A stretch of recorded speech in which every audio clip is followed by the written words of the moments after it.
All right, so we're probably wondering the title and then Pablo Escobar's picture right in the title. You know what I'm saying? But the whole thing is that there's many definitions of powerful. You know what I'm saying? And we got different definitions of love. We got different definitions of many different words that we use in the dictionary. It just depends on how you look at it, right? So when you got the word powerful, right, we start to think about certain people who are in positions of power. This can be either in the area of corruption or it could be in the area of what we would perceive to be righteous. Like I'm talking about governments and whatnot.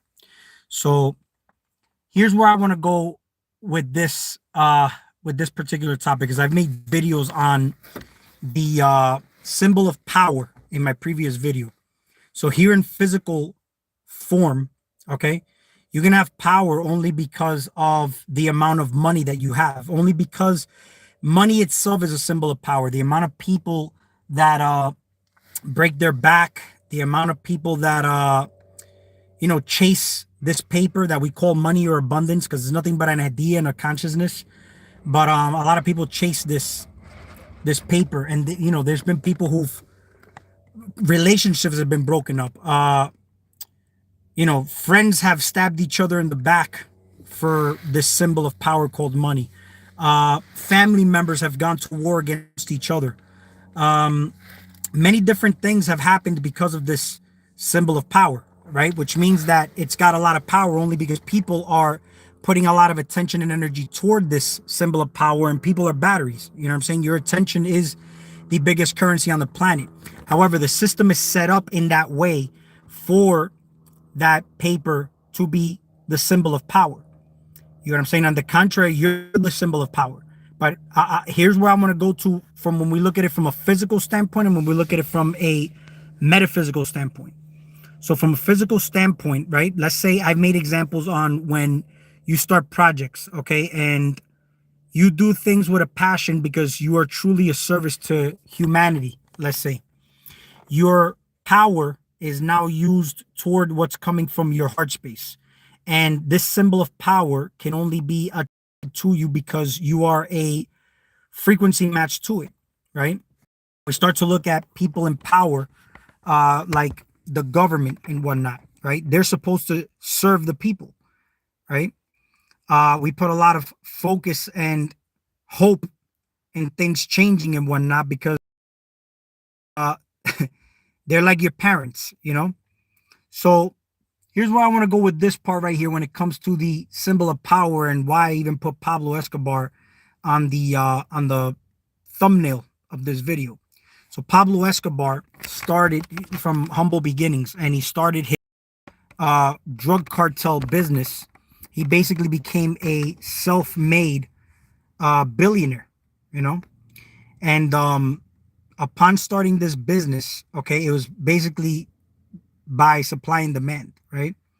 Now there's certain drugs such as like cocaine and whatnot, which is basically coming from nature. If you really look at it, have very, very addictive properties. Now you got certain medicinal herbs outside. Let me put this in a way where it's not gonna get that glare from the sun.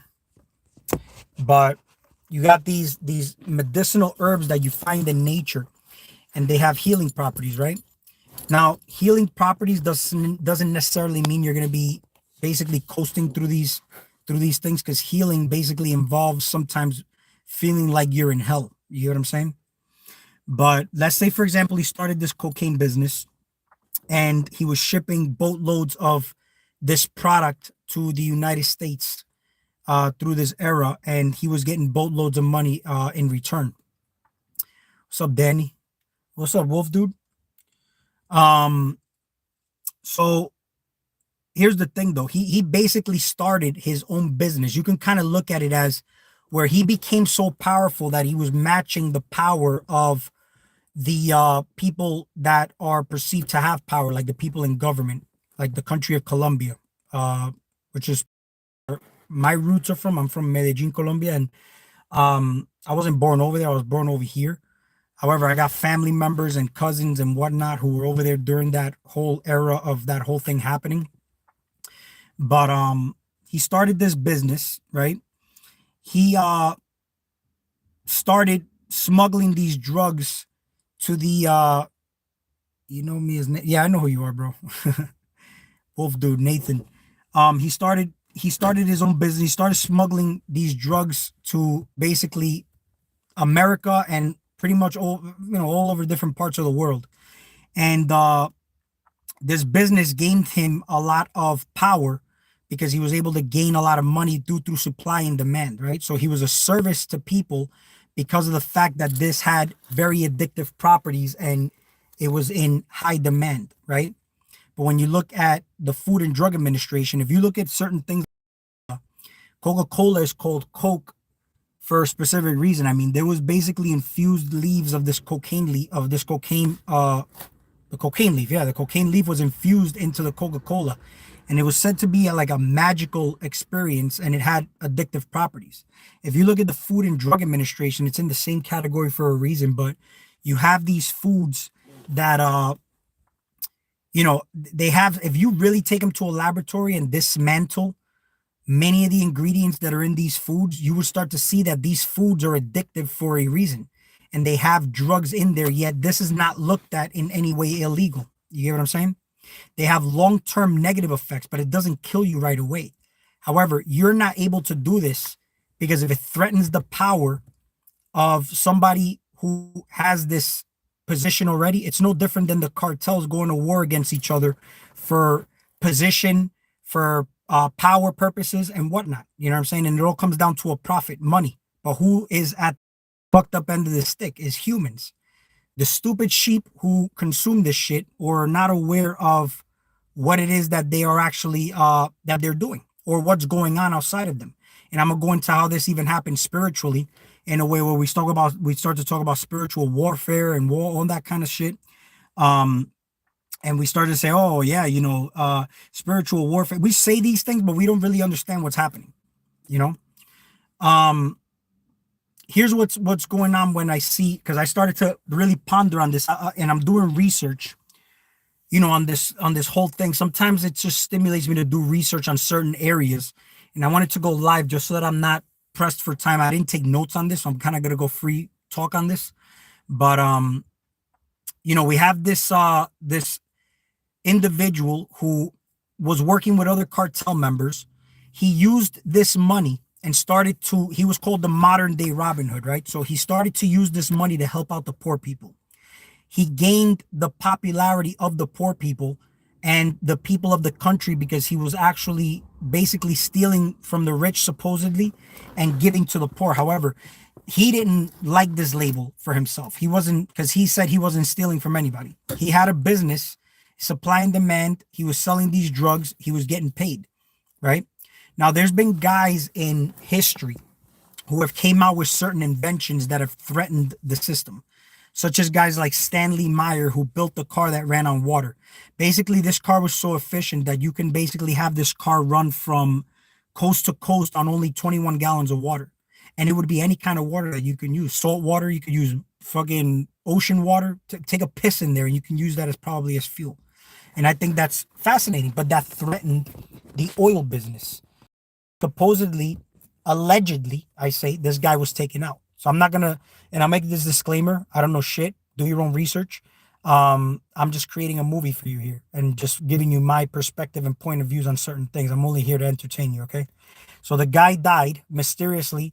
He was in a restaurant with a couple of individuals and he ran out of the restaurant and grabbed his throat and said that they poisoned him and he just dropped dead and died. Guys like Dr. Sebi had a mysterious death, who was basically a very influential figure in the area of the type of foods that come from nature that you can consume that have a chemistry that's harmonious to the body for you to be in homeostasis. All right. There's been guys in like Andreas Moritz. For some reason, I have watched this guy's information. He's the guy that came out with the amazing liver and gallbladder flush. When you're using a certain level of discernment, when you look for information, you kind of know that the information you're listening to is beneficial. It is coming from God. But you can tell when some people just talk and it just it's like there's ulterior motives in there. It's all in the interest of a profit to some extent, let's say. Um, I look at it like this. Even how you know how you can actually prepare something for somebody. It could be the most unhealthiest food, let's say, but if it's done at a certain energy and a certain frequency, it could be the unhealthiest food, but it may be the healthiest food for that individual only because it was prepared a certain way. We have certain drugs like marijuana, which is said to be a gateway drug, uh, but um, it's also considered a spiritual drug to some extent for some people. But then again, if you look at it, whoever has been producing it or moving it around is doing it in the area in the interest of a profit. How much money can they get? It's not really anything that they're doing to help humanity in any kind of way. But however, it is still a service to people because people are in demand of it, and you are basically selling it and you're making money. You know, you're being a service. I mean, this is not prejudice. You basically uh give somebody something that they need, or you can convince them they need it. They buy it, and you are just a service. This is part of the marketing aspect of things. You can convince somebody that they need something they don't really need. And that's just how good you are at the art of persuasion or selling. And that's all we do is sell. You know what I'm saying? We're always selling ourselves, right? But then here's the thing, though. You also will know if you're selling your soul based on when you're listening to information, because you got to understand certain things are meant to be uh they're meant to be pure. You're not supposed to really have any information on certain experiences that others have had on certain areas, because then you're being robbed of that experience. That, in a way, just listening to that is selling your soul if you're not aware. You start to try to have some type of, like, let's say, spiritual experience, and then somebody will tell you you're gonna, and then you do this drug and this is what this is what happens, and then they start to give you their perspective of their experience, and then you go into that with expectations. You can either expect to be disappointed, or you will have the same experiences only because you created it based on what that individual has told you. So you were robbed of your in your inside experience of what you would have experienced if you just didn't know. You get what I'm saying? So knowledge is power in some areas, but in other words, when they say know thyself, that's the intellectual part about knowing me. When I know me, I can understand my world around me. The same way I can understand the world around me in a way where everything is talking to you. But then this is how it's hijacked with billboards and marketing, right? When you look at your yard, your garden, you have weeds that grow around your garden, okay? And the reason that they grow around your garden at times is because you are so influential to the area that you're in that certain weeds may grow, because the area or the land you're walking on knows that you may need these herbs to harmonize certain frequencies within you. That's kind of like when you hear the word love and light, you're in darkness right now. There's nothing around you. You're lighting up and animating your reality, right? Then the light is what you're actually observing based on what you're projecting from the heart space. Now, that's why they say you be pure heart, right? And I'm going to get to the point of what I'm talking about with the marketing and all that. I'm just trying to connect all these things together and try to, I know it's in a collage form, what I'm saying, but I'll make a little bit of sense of it. And then whoever's meant to catch up will catch up with what I'm saying. If not, then there's no big deal. No harm, no foul. I'm only here to entertain you anyway. I can't teach you something you already know. But the yard gives you these weeds, okay, based on your frequency. If I walk my garden, I'm categorized as having a green thumb if my plants are flourishing. It's because I give something off from the inside out. It's like an inside job, right? So everything is influenced by you. But then again, there's things that hijack you. There may be billboards that are, let's say you're driving, or billboards when you're walking, they're above your head because it's feeding that subconscious is getting fed, right? But then you may be the type that says, that doesn't bother me, that doesn't influence me, because let's say it could be a billboard for McDonald's. That's just an example. Or Coca-Cola. I don't drink that shit, man. That's poison. Those billboards don't do nothing to me. And then you're looking at it from that perspective. It's kind of like a selfish space. And I'm going to tell you why. Because when you're looking at it from that perspective, it's self-serving to some extent. But think about it like this. You know how they say thoughts are things, and the thoughts that you have influence the things around you and the people around you. The same way I said, your energy influences the plants, the garden, the weeds, everything, but it starts to give you things you need. But with your frequency, you could also repel things. So here's the thing though, when you're coming from that space, when you're looking at those billboards, do you know that even though you don't indulge in that, right? Just the fact that you're observing it, somebody else who's in that frequency, right? Who's normally, they could just catch that. Be like, I feel like eating McDonald's today. You know what I'm saying? Only because you observed it. You know what I'm saying? And in your area, that's how powerful this marketing shit is. You know what I'm saying? You could have those billboards up on top, and just based on you catching, because your subconscious catches everything, but you're observing it, and then you have because there's colors, there's symbols, you grew up with it. You know what I'm saying? And it means something to you, and you may have had it before, you may not have had it before. But just upon your observation, somebody else could just be like, I feel like having McDonald's, and they're not observing that billboard. You know what I'm saying? So that's how powerful that shit is. Now, when you look at let's say the business that you're in, right? It helps to pour urine on your garden. Yeah, absolutely. Um, and that's because you're putting your chemistry in there. That's filtered blood, to be honest with you, man. You know how people say, your chemistry, your information is in your blood. I mean, you have filtered blood that comes out of you, man. And when you, let's say, and this is why you got to pee in toilets and take a shit in toilets and whatnot. It's partially because of the drugs you take. You can't pollute the garden or anything like that. But think about this though. If you were peeing in your garden, these weeds would actually come out exactly, not even just based on the frequency by you just walking on it, but just because you are directly putting your chemistry in the soil, sometimes these weeds may grow out, you know? So check this out. So when we got guys like Pablo Escobar, right? His interest was to be a billionaire, right? But he is basically the opposite expression of what we would see with how the government operates, right? And I'll make this disclaimer: do your own research. I know, YouTube gets sensitive. I don't condone drugs, and I don't tell you that any of my information is correct. I'm just making a movie for you, so take that for what it is. All right. I don't know shit. So if you look at how the government operates with the Food and Drug Administration, Big Pharma, you're not taught about herbs or to learn the land because it messes with big businesses like Big Pharma. That's like a big drug organization, right? They sell the drugs to you, all in the interest of suppressing whatever symptoms you have, because you go into a doctor's office with symptoms. So they're being a service to you. They're not trying to hurt you. They're licensed practitioners to practice medicine on you, right? So you go in there, you say, I have a pain. There's a drug for that. They suppress that symptom. But the crazy thing that people don't realize is I've met people who have been on the same drug for like 9 years. Like, oh, I'm taking that for this. And, I'm like, damn, bro, you've been taking that shit for 9 years and then that shit ain't healing you. What the fuck is that shit doing to you then? It's just suppressing a symptom then. That's living proof that it's just suppressing the symptom.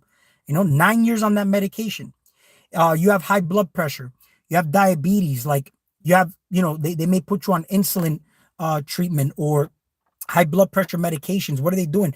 Do they ask how you got that to begin with? Because there's a way to reverse engineer how you got to that point to begin with. So all of a sudden now you start to say, okay, well, all I'm doing is just keep suppressing the symptom, suppressing the symptom, suppressing the symptom. And eventually you start shutting other mechanisms down in the body. And what it's doing is that it's actually altering the body's natural chemistry. You hear what I'm saying? So look at it from this perspective now. You go to a doctor, they give you the drug, all right? They get a cut from Big Pharma. No different than, again, a drug dealer selling you the drugs, they get the cut from the main dealer, right? So it's the same exact process, but they're being a service. The same way that the medical industry is being a service, the drug dealer is being a service, just a supply and demand. You have an addiction. You may start to feel like shit. You want to go kill yourself because you just need to have this crack. So you go take this crack and you feel better. It was a fix, right? Foods are the same way. Foods have drug in them. Like I said, the Coca-Cola at one point was infused with the coke leaf, right? But now it's got other ingredients in it. If you dismantle it, you'll see that it's not really in any kind of way bad, right? So when you take any kind of foods and you're addicted to it, then you'll notice that when you try to get off of them, you'll have withdrawal symptoms. And that's because these are drugs as well, right? But this is all legal. That's the whole thing. But they have the power to do that. And there's an agreement with all the governments of the world to do the same thing. Because you'll find a Subway, for example, or a McDonald's in Colombia. You'll find one in the United States. You'll find one in possibly Germany. You know what I'm saying? So it's a big food chain that's basically distributed all over the world. You get what I'm saying? But I'm just making an example because there's many different businesses that are distributed all over the world. And it's based on contracts from different countries. You get what I'm saying? So now when you look at it like this, you start to look at the obesity that happens with people, the unawareness, let's say, the unbalanced chemistry that people may have walking around their day-to-day life. Then this is all due to ignorance of what they've been consuming, right? Let's say this goes deep because when you eat an animal, for example, you could eat an animal. Yeah, we can digest the animal. We produce a certain amount of hydrochloric acid, right? But people eat animal irresponsibly. For one, it's a very complex chemistry, and I think that's something that has to be the download has to completely finish downloading before you can actually introduce something else into the body, so that this way it's still readable and not corrupt information. But also one of the main things that you're not looking at is the complex chemistry of the emotions that you have to intake. You got taught this in elementary school, that when you can't kill energy, you can only transfer and transmute it, right? So what do you think happens from time to time when you get this emotional imbalances that come up and you don't know why? These things are things that you put into your body and they're processing, but you don't know what's going on. So what do? You sometimes may tend to go to a doctor. They'll give you antidepressants, and then the whole spiral goes downward for you. You know what I'm saying? No different than having a symptom from eating bad foods. They give you medication, but you continue to eat the same kind of foods. You continue to eat the complex emotions of these animals without transmuting it, because that's where the whole concept of prayer came in, is you transmute this energy, because you can't transfer, you can't kill energy. You can only transfer and transmute, right? But don't forget, all this that you're doing is a sacrifice to the body. It's drawing so much energy from the body to have to process not only the complex chemistry, all right, of the food you ate, but also the complex emotions. And the reason I say it's a sacrifice to the body and humanity, this is why people say if you want to change the world, you change yourself. It's because you could hear this from all thought areas of study or all schools of thought. I mean, you can hear this from the financial business or the financial industry, where financial gurus will tell you that your reality, you don't see it for how it is, you see it for how you are. Your consciousness determines how you see your reality. Your world is you inverted inside out. So now when you start to look at your body from a scientific point of view, you're not just one individual. When you look at yourself in the mirror, you are trillions of cells. And the basic thing about this is that these cells are actually individual sentient cells. They have excretory functions, they have respiratory functions, they even have their own immune system.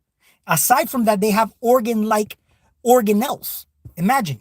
So they have their own experience, but their experience is based on how you perceive your reality, which means that if all these cells are sentient, these cells are a mirror reflection of all the people on the planet. So that's why when you change, your perception of the world changes, right? Or certain aspects of the things you see in your world that may be perceived to be bad, right? Because there's no bad and good, just go dormant, right? So it's not that they disappear, because this realm is still ran on duality. So they're always gonna be there. You're just not gonna experience it. That's why when you start to hear, and this is where you start to get into the law of correspondence, okay? This is why debates are fucking useless at times, because it doesn't matter what you say. There's always gonna be somebody else to say the opposite of what you say. You know what I'm saying? And there's always going to be something backing it up. And aside from the information backing up their claims, there's always going to be fucking people following that topic. You will always have a community of people following flat earth, a community of people following round earth, a community of people going vegan, a community of people that go carnivore. And it doesn't matter how much you argue. You know what I'm saying? There's always going to be somebody for that particular topic. You know what I'm saying? So for you to form that one world government, that's a reflection of what you see outside of you as the government, the singularity. The government is trying to form that one world government. With your mentality and your polarization, you're trying to form that one world government. But in actuality, it's to be neutral and know that we're trying to eradicate these ideas that we look at that are corrupt. You know what I'm saying? We start to go into spiritual realms sometimes and see these things that don't look favorable. And these are things that are in you, feeding off of you. And you're feeding them based on what you're feeding with your attention outside of you. Foods you eat chemistry that you're imbalancing with your fucking negative inflammatory attitudes are feeding these entities. That's why I said these diseases are not real. They're entities and deities that you create with your mind. And when you go into spirit realms, that's what you manifest immediately because it's the most prominent thing in your life. If you have pains, that's what's in the forefront. You're going to be paying attention to that pain because it's there. It's the most annoying thing to you. So it's the first thing that pops up. When you go into a shamanic ritual, they tell you, do not have sex, don't eat meat, meditate, and try to fast for a little bit. Why do they tell you that? They only tell you that is because they want you to purify your body so that this way, when you go into an experience where you're going to go into an altered state of consciousness, you won't get that negative aspect of what you're feeding in you. It's supposed to be a learning experience. However, even if we see these things that are not favorable, they shouldn't be categorized as something that you regret getting into. It's something that you're aware of now. You shed light on it, but you shed light on it and change it with now. This is where knowledge is power. You know what I'm saying? You became aware of something that it's kind of like you became privy to the game. Some people say, man, how do you gain all this information and knowledge and whatnot? You know what I'm saying? So this is the thing, man. If you met me a few years ago, I didn't know shit. You know what I'm saying? I still don't know shit. You know what I'm saying? But the whole thing is that if you look at how this works, let's say, for example, your spouse or your partner did something that sparked something in you that put you in a suspicious state. Do you notice how you'll become the world's greatest detective? You'll become fucking spy hunter, fucking on steroids. You know what I'm saying? You'll become fucking like I'm talking about, you'll do anything to turn any rock to find out what your spouse is doing to you, right? All based on just one little incident that may have got you curious, right? Now, let's say now you'll watch your steps, you'll be the world's greatest spy, right? But let's say, for example, and this is a hunger that developed within you, right? Based on just something that happened. But now what happens if you find out that your spouse was cheating on you? Now what happens? You can go one of two ways, okay? You can kill the individual. You can kill your spouse. You may do some crime that you shouldn't have. So what did you do? The whole entire process of you trying to find all this out was to cater to your ego, right? So let's say you found out, you could do one or two things. You could do the shit for you, or you could just let this goofy bitch go and fucking know that happened because of some aspect of yourself either didn't fulfill her physically, you didn't fulfill her in the physical realm to some extent, financially to some extent, you didn't support her. She found support in some other individual. But if you look at it like that also, she's a shadow aspect of yourself. So start to reflect, where are you not fulfilled? Where are you not catering to yourself in some aspect? Again, you'll find a complete partner when you're complete, right? So let's say you decide to leave her. Now the work begins is where you start to realize that you need to change yourself so that you don't attract the same partner in another body, right? So now look at it from the spiritual side of things, right? I had an experience while I was bartending back in the day, and like, you know, I'm from New York. I was partying, and but the thing is, since I was a little kid, I've always been very, very curious, man. I was taught in school about the pyramids. I was taught in school about so many different things, and I'm gonna get to the point of this video with the power aspect of things, because this is all gonna tie into it. So make sure you guys are patient with that, all right? Don't think that I'm like going off topic, but very curious about how they told me the pyramids were built, how, you know, the sun, the earth revolves around the sun, right? And all these things didn't make sense to me, but particularly the pyramids, where they said that these stones were made of limestones, but they were the limestone, the type of the stone that they found at the building site was not anywhere near 500 miles from the building site, right? So they said they pushed these things on sled. Now, I've been to New York driving. That's a long ass fucking trip. Now, to get to New York, it's about, from here where I'm at, is about 600 and change miles. So let's say it would be from like here to Virginia, from North Carolina to like close to the end of Virginia. You're telling me that all these people moved all these stones in sled. Not only that, but the way that they were structured, according to the constellation of the stars, the inner chambers perfectly aligning with certain star constellations and whatnot, how it's positioned perfectly to the pole star. I mean, it just, everything about it didn't make sense. You get what I'm saying? It didn't make sense because when we start to look at, well, okay, the technology that we have now can't replicate that. What makes me think that the technology we had back then could replicate that, right? So that doesn't make any sense. You know what I'm saying? That means that back then they must have been more technologically advanced. But it's not even, because then they say it's lost civilizations, ancient lost knowledge. It's not that it's lost. We changed our way of doing things. So we've been giving all our power away. All right. This is why I'm getting to the power aspect of things since the beginning of time. You get what I'm saying? Because if you look at it, when we look at, they studied death, right? They studied death. That was their main focus, is to study the process of death. But when we look at death, we were taught to fear death. So fear is debilitating, and through fear, you're easily controlled. That's the whole thing. And it also controls you to some extent, which is the viruses within you, because it shuts your immune system down. So when you got good viruses that are fighting to protect you, they're called bacteriophage, right? And then it came in. This is where I'm going to make the next live on the alien invasion, because I'm going to talk about the phage lambda, the biology of belief, and I'm going to talk about a couple of other things that tie into that topic and how AI, and we have this perception of AI taking over. You know what I'm saying? But just to literally cover just a little piece of it, notice how these narratives are pushed and these conspiracy theories are pushed about how AI is going to take over and whatnot. You know what I'm saying? Everything around you is a form of AI. You know what I'm saying? Like the sun, you know, let's say a sunflower being able to lean toward the sun is a form of artificial intelligence. You know what I'm saying? But here's where I want to get to the point of it.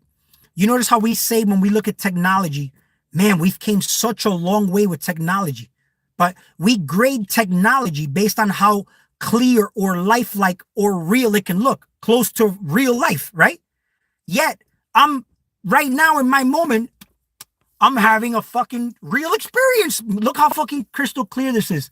Look how clear my fucking sunroof is. Man, I can open this shit. Yo, everything's so lucid, so clear. Look at this. I'm having a crystal clear experience, right? But I'm depending on something outside of me to entertain me, to make it close to lifelike when I'm already experiencing it right now. You get what I'm saying? So we depend on these things outside of us. Close my sunroof so I don't get that glare in here. So we got this experience. Flip the camera over. So we got this experience, yet we discard it, okay? And not pay attention to the lifelike real experience we have. But we have limitations, right? So let's say if you play a video game, you'll notice that you could play that video game and you could pretty much, let's say you wanted to and start shooting everybody in the face and, you know, rape and pillaging people in the game, because you could do that like Grand Theft Auto and whatnot. But, you know, there's cops coming and whatnot. Let's say that you happen to get caught. No harm, no foul, because you can always just start again, right? Oh, let me start again. Fuck, I got caught, right? Here, it's like you got one chance and then that's it. You get caught and these are your limitations, right? So I've made examples in previous videos. What prevents people from committing crimes if that's truly in them, right? So if it's truly in them, what prevents them is these man-made laws, like laws and religion and whatnot. And then what we do, I don't know if I put the, hold up, put the camera like this. All right, so we got these man-made laws, and because of fear, again, you have consequences that would prevent you from committing those crimes, right? So now you kind of just don't do it. You know what I'm saying? You don't do it. But then again, when we look at what is love, right? Love is basically a strongest signal for growth, right? But everything is love. You know what I'm saying? And then, but not to say that anything that's opposite to that is bad. Because again, you can go through a catabolic phase just catching a flu-like symptom. You are going through purging symptoms. This is a form of you going through a destructive catabolic phase, but it's still a loving process at the same time. You get what I'm saying? You just don't like the way it feels. When in actuality, that's what you're here in this realm to do, is to actually feel. Doesn't matter what it is. You may go through chaotic experiences, and that can prep you to something better later on. Because again, here's the crazy part. People, you're in religion. In religion, they teach you that because I had a bunch of people trying to convert me down here. They come to your door and knock on your door to try to convert you to the Baptist church or the Christianity church and whatnot. And the first thing they always say is, oh, do you know where you go when you die? I'm like, do you know where you go when you die? And he's like, well, you need to be saved by God for you to go to heaven. But here's what people fail to realize. For you to go to heaven, right? Hell has to exist in heaven. Because how would you know what heaven is if there was no hell? You would have to have the opposite of heaven for you to know that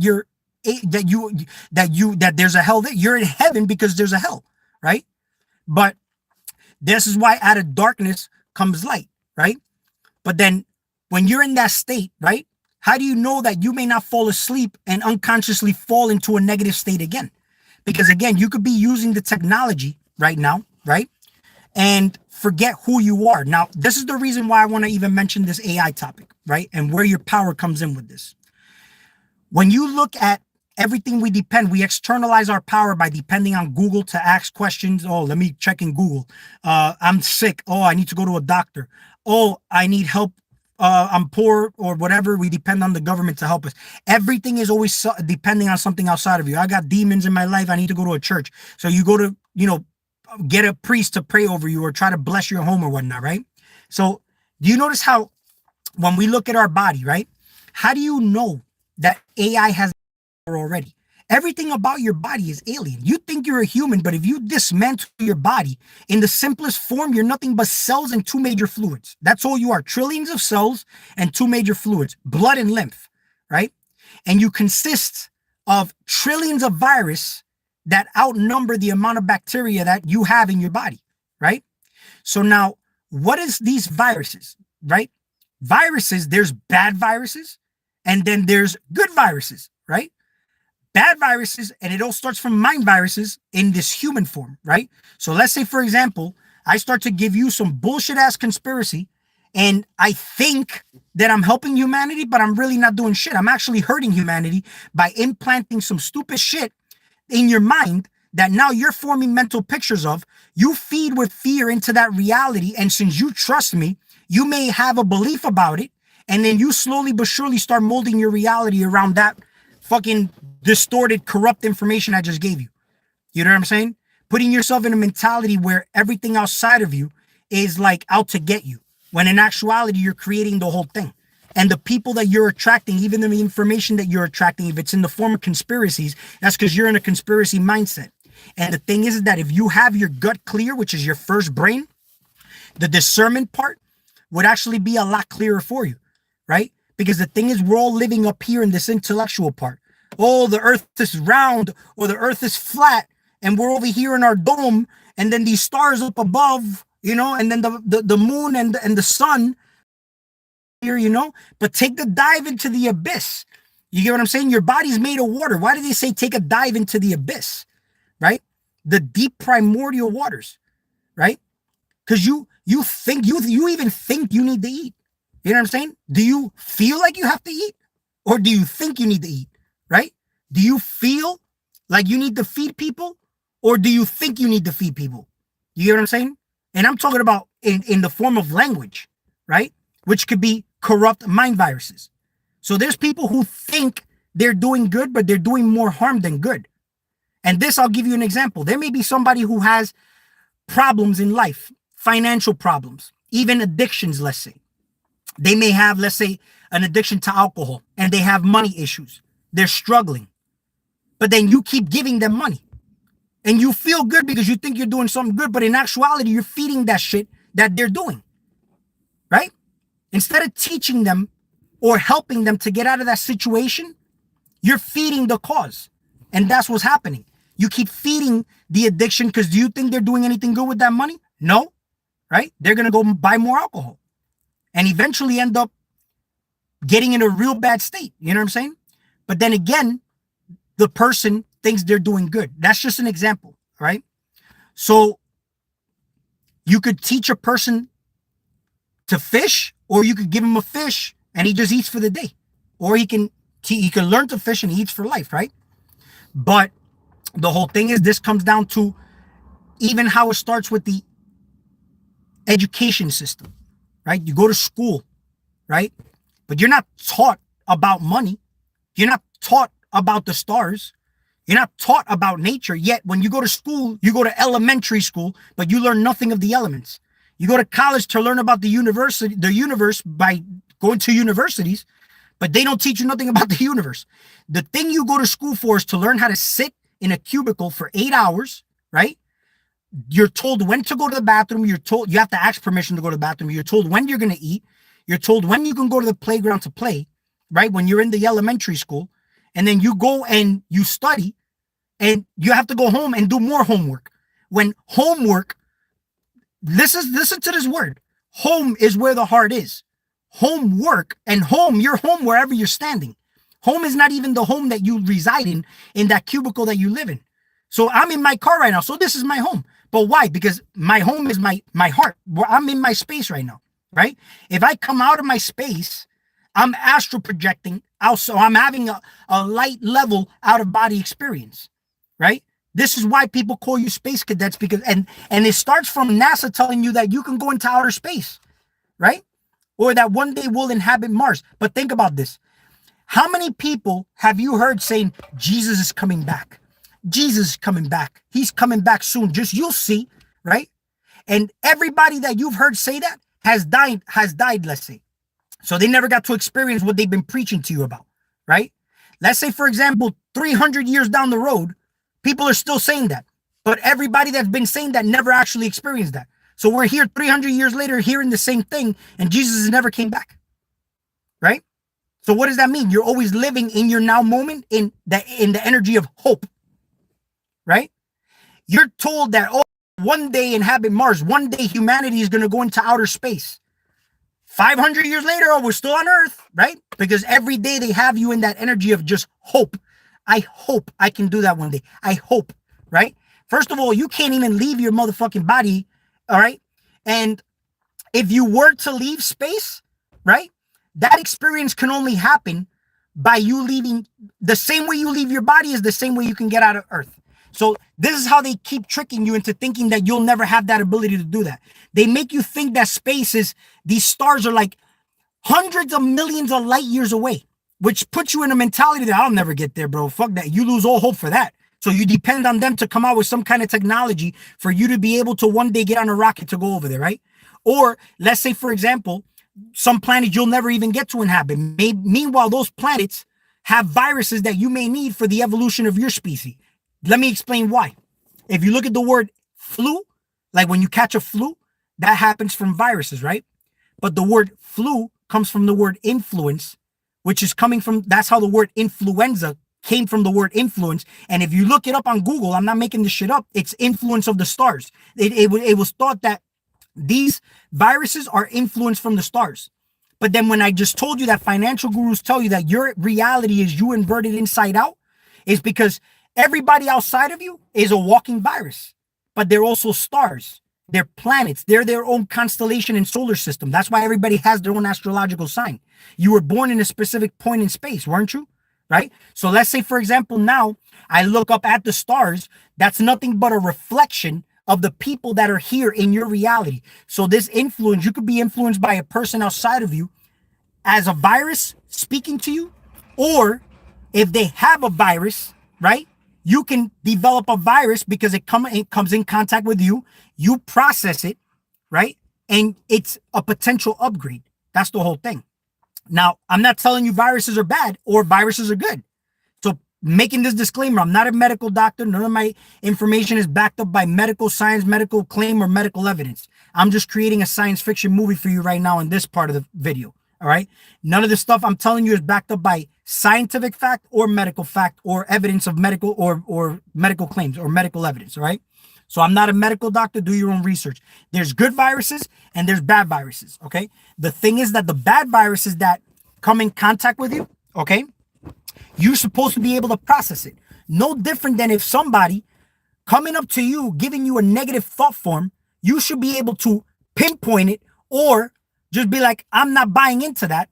And now you just repelled that mind virus that could have potentially infiltrated your mind to develop a reality for you that may be unfavorable, right? So what does your body do? Your body processes the virus. It's information now.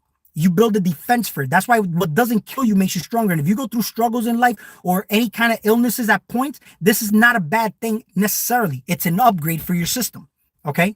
It's an upgrade. In fact, when you have a flu, that's the ultimate detox for your body. That should be the ultimate opportunity for you to actually either fast or eat something of chemistry like watermelons and grapes. Because what happens when you're going through these symptoms? You go through dehydration. That's why doctors tell you drink plenty of fluids, because your body draws water from the body to eliminate these toxins. That's why it'll raise a temperature, right? Which is acids, an acid condition, which can be dehydrating. You draw mucus out, which there's water in mucus. You may have vomiting or diarrhea, which severely dehydrates you, right? So what do? What you do is you eat watermelons and grapes. And what does that do, right? What does that do? What that does is it hydrates your body, but it also aids in the process of the detoxification, because now you're introducing a balanced chemistry into your body, especially if you're growing it yourself in the garden. You get what I'm saying? Not necessarily drink Pedialyte or some bullshit like that with inorganic minerals. All right. So the things that grow from nature, this is God's medicine. This is food for your body. You can also have positive information you're consuming, and that's food for thought, which plants positive seeds. But you as the gardener has to know what seeds you're going to plant in the soil or in your terrain. You get what I'm saying? You got to look at your body also on a bacterial level, like a petri dish of bacteria.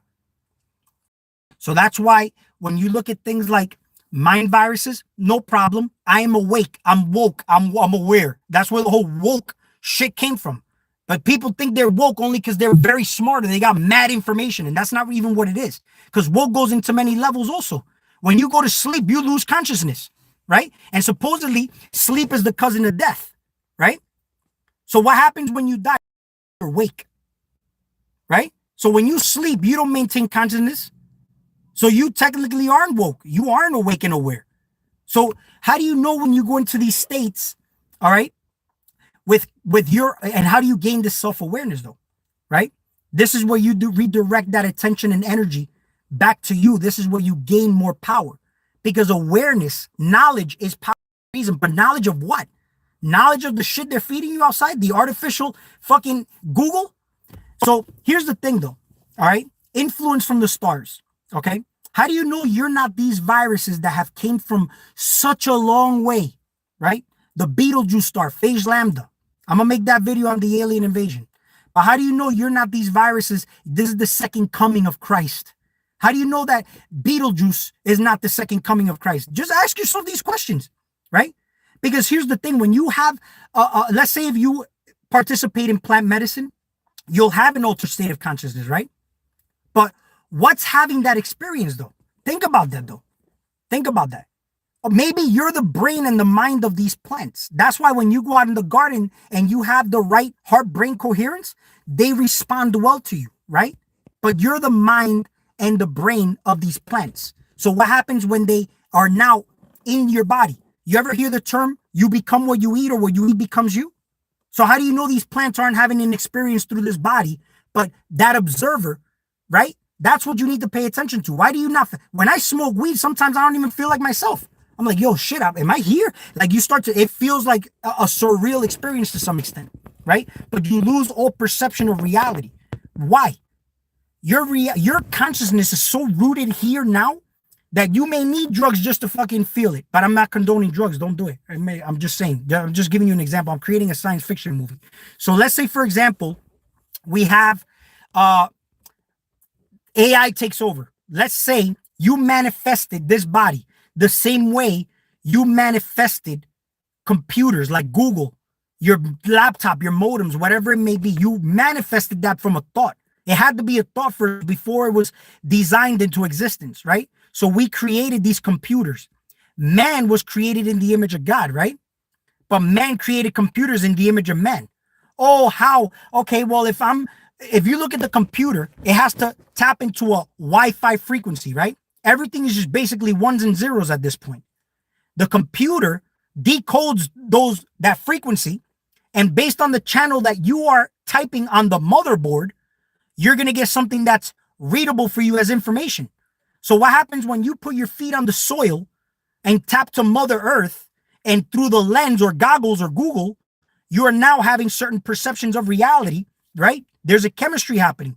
Negative ions come in, positive ions you give out. There's a harmonious chemistry happening, right? With a tree, the same thing happens. There's a mycelium network underneath, which is the root system of the mushroom. It feeds the tree. It cannot exist above ground.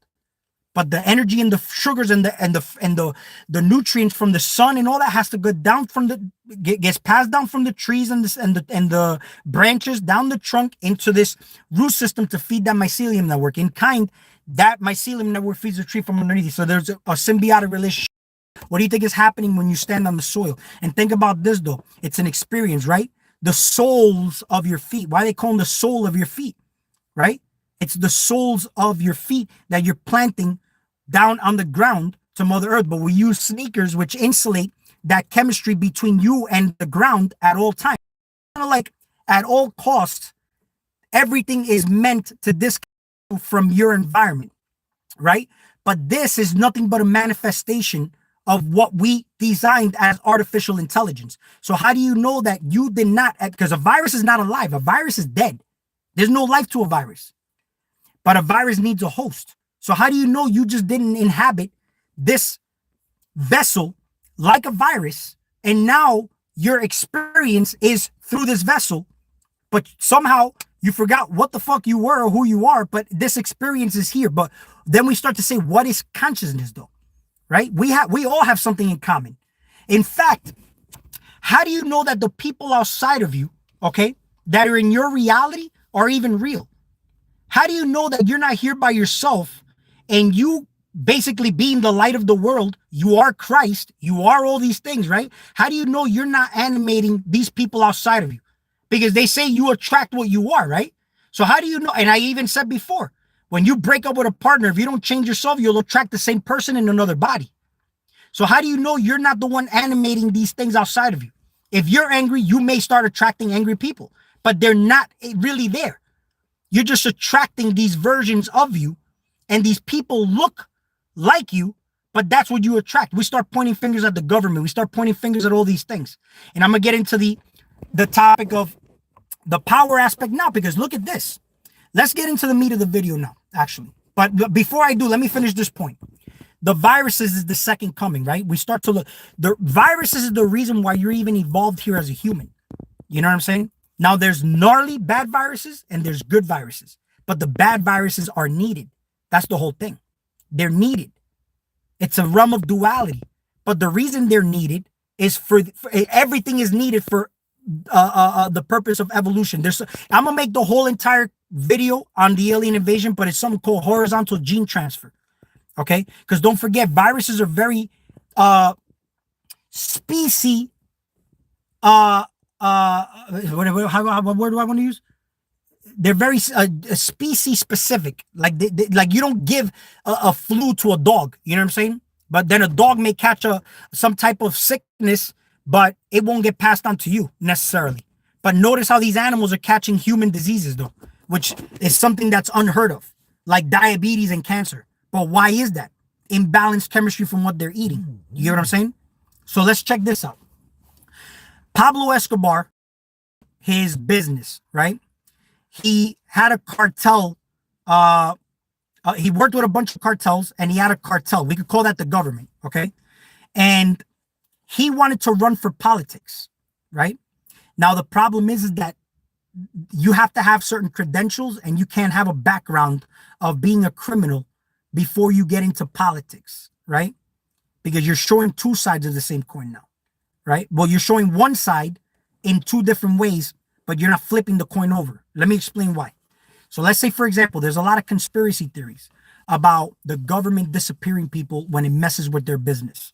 The guy who invented the car that ran on water, Dr. Sebi, Andreas Moritz. You know, there's a few people that have disappeared. Max Spears even, let's say. Different people that I've seen through, you know, my time just observing the internet that have just mysteriously disappeared. You know what I'm saying? Mysteriously died. Now, Pablo Escobar had people mysteriously die and disappear when they fucked with him or his business, right?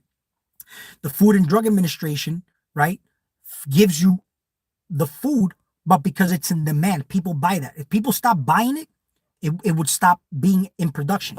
See, Pablo Escobar became rich because cocaine was in high demand. It was very addictive. At that era, also particularly, specifically, what it did was is it now gave Pablo so much money. He was a multi-billionaire. I mean, this was unheard of at that time. To be a billionaire is like a trillionaire right now. You know what I'm saying? So it's astronomical. You know what I'm saying? So it now you have a person competing with the government. Now he had the politicians, he had the country on their knees at one point, right? Because he was infiltrating and he was killing a lot of people, but he also had people in the country helping him out. He had a bunch of sicarios, a bunch of people. He had the money and the resources to pay people to get his job done. You get what I'm saying? But now, here's the thing though. The whole entire world, it has different governments. You know what I'm saying? The United States government was getting involved. So now he was outnumbered. No matter how much money or influence you have, you're always going to be outnumbered by the system. You get what I'm saying? So his biggest fear was getting extradited to the United States, where he'd be judged in the United States. You know what I'm saying? That would have put him in jail forever, and he would have had harsher punishments. Where in Colombia, it's easily corrupted, and it's also his home country, so he had more influence there. He had more control. The people had his back and whatnot, right? So he had so much power that he was able to fight off that extraditing process, and it kind of went into the back burner, but to the point that he even built his own prison. He said, I'll turn myself in, but I'm going to build my own prison. He had a resort. Man, let me tell you something. This prison was like a vacation home for anybody. It was like when you go in beyond your wildest imaginations. It had a pool, a gym, soccer team. I mean, it had anything you could possibly think of. The most luxurious mansion couldn't fuck with this jail. That's how fucking crazy this shit was, right? Now, if you look at it like from this aspect, he ended up escaping because he ended up killing two guards that were guarding the prison. So he ended up killing them. Then now the government was like, no, we got to put him in a regular jail and whatnot. He ended up escaping and whatnot, and ended up getting killed. But however, there was at one point where you could say, well, somebody even told me, because they're like, well, how come he, with all that money, couldn't like get a whole army and just go to war with the Colombian government and just take over the country? Because you're gonna have countries like the United States and other countries that may get involved. He would always be outnumbered. You get what I'm saying? And not only that, here's where I believe everything kind of changed. Energetically, the fear and the respect to just still kind of run away from the government when they were in pursuit of Pablo rather than fighting still gave a certain frequency of power to the opposition. You get what I'm saying? So if he would have stood his ground, yeah, he could have potentially got killed. But with that kind of power and influence, let's say if he decided to fight, how would that have turned out? How would it have turned out if he would have just infiltrated the government, like went head on, like a country invading another country? How would that have turned out? You know what I'm saying? How would it turned out? But other countries would have got involved. It wouldn't have worked out. Either way, he was going to be always on the losing end. So a person with that much power, right, would still be on the losing end because the real power is the system.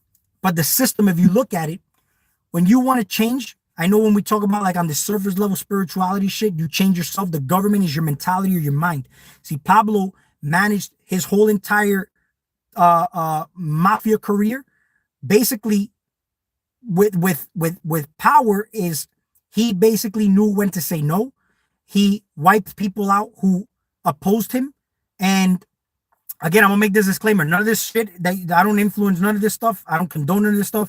Do your own shit. I'm just giving you like a little perspective from my point of view. But when you start to see that, you're like, wow, well, what happens if he would have infiltrated? Or let's say if he would have just not had the level of fear of the government that he had when he was going up against other cartel members or going to war with other people, right? So there's kind of like a war that was happening between them, right? So when you look at what was I gonna say? I was gonna say something about that part. Oh, well, here's what I was going to say. So let's say, for example, there's different levels of power, right? Different levels of power. Let's say there'll be people who may be a smaller dude, you know what I'm saying? And you could be faced off with a larger dude, right?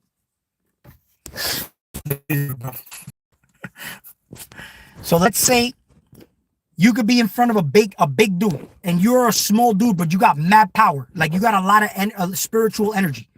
That person, right, without fighting you, may just back up, right? Because energetically, to some extent, you put fear in their heart, right? You put fear in their heart, but it wasn't a physical experience, but they're feeling it in physical. You get what I'm saying? Sometimes there may be people, like, you know how when you're at a certain frequency, there may be people that are very gossipy, right? Or they may push people around, but you give off this energy where they wouldn't even think twice to either push you around, but and I'm not gonna gossip with that person. That part, I wouldn't even fuck with that person. You know what I'm saying? I wouldn't even go there with that person, right? But they're just saying that, but you give off an energy that it keeps them back, it keeps them away, right? So that's how, even spiritually, let's say spiritual attacks, they say love neutralizes all things, and a certain higher frequency repels certain things from your experience, right? So this is why sometimes you may look at it like that in physical form. There may be certain people that can try to oppose you, but you inflict that fear into their heart, and it's not even fear, it's more or less like a level of respect. It's more or less like they know not to fuck with you, right? They read that off of you. You know what I'm saying? And that's when you've developed a lot of spiritual energy, or even a certain energy to you, that you emit a certain aura to you. That's why they say, like, you can walk in a room and you stand out. You know what I'm saying? People may start to fix themselves, or women may start to just, let's say they get wet, they all of a sudden start to fix themselves around you. You know what I'm saying? You don't even have to be the best looking dude. It's an energetic read. So that's why I brought that example with the Pablo Escobar. Sometimes that fear is still something that you put out, and it still gives power to that opposition. You get what I'm saying?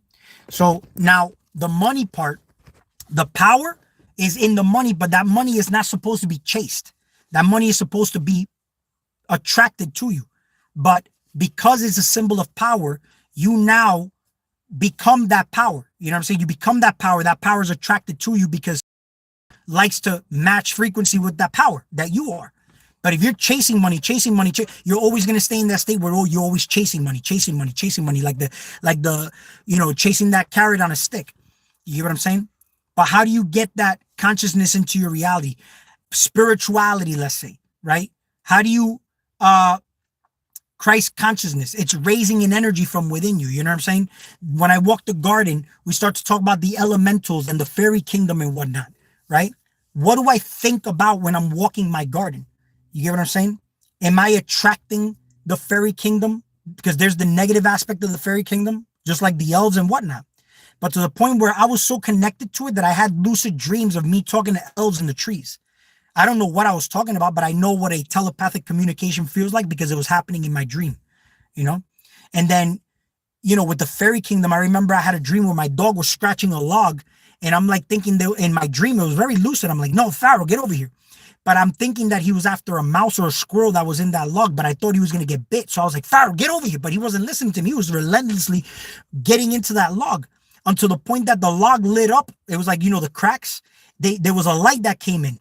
And it got so bright that my dog backed up, but then it was a fairy that came up and started to fly up. But some energy within me, man, it was just like, whoa.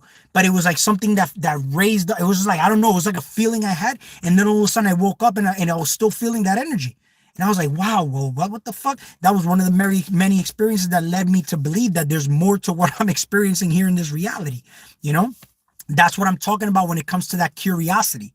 You know what I'm saying? Are you trying to be curiously aware of like how magic works or spirituality or any kind of shit for purposes of control and power over people? Or are you doing it for, the evolvement of you? Like, you evolve as the individual and everything around you will evolve, What is the reason for it? I made the example with, you trying to find out with that intense hunger that you become so skillful at being a spy or a detective because there was a scenario that happened that tripped you into like now wanting to be the world's greatest detective because you want to find out if your spouse is cheating on you, right? But then it could be looked at again in two ways. You do it for the sake of bettering yourself, or do you just, commit a crime? And now you're sitting there thinking, why did I do that? I shouldn't have done that. You know what I'm saying? When all things are opportunities. Everything is an opportunity outside of you, but you have to take the decision to know what's going to favor you and what's not. But if it's catering to your ego, it's a short-term gain. Yeah, you got something out of your system. You may have punched your spouse in the face and then killed the other person, right? Short-term gain, but a long-term loss, you know? But then again, the mind is all, the universe is mental. Whatever it is that happens, it's basically determining on your perception of how you see it. So even though somebody may say, the opposition of the consequences of what happens, it looks like a hell, may not even be necessarily a hell to that person. You know what I'm saying? I've seen certain people like Charles Manson, who was offered to come out of jail or parole, and he was like, what am I going to do outside? He didn't actually want to come out, I think that's exactly how that in that area went, but I know that he was offered parole, and he's like, I don't know how to manage myself in society. To him, his reality was just being there. To some people, their reality is just being human. You know what I'm saying? And they're just happy with, with not exploring into the territories of certain things, and that's fine. You know what I'm saying? Now, I want to make this disclaimer. I'm not giving you advice or anything on what you should be doing. You do what you need to do. This is just for entertainment purposes. All right. None of my information is fact or correct. So do your own research. Because I already got a community guideline strike. Well, not a community guide. Well, I got a strike on my channel already. So I just, I'm making content as an entertainer. That's all I am. I'm here to entertain you right now. But let me see what's going on in the chat. I've actually been looking at the chat. So I know I'm far behind on this shit, but Danny, always good to see you. Genevieve, good to see you. Capable woman, exactly.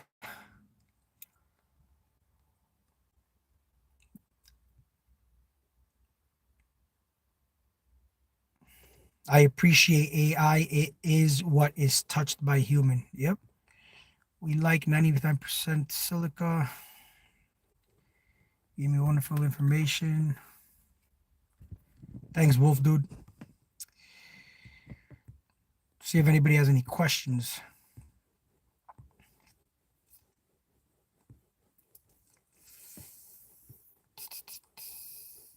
They feeling godly fear of the mother. Yeah. And in fact, and ask yourself this too. There's a lot of people who say, like, the melanin, that substance and whatnot.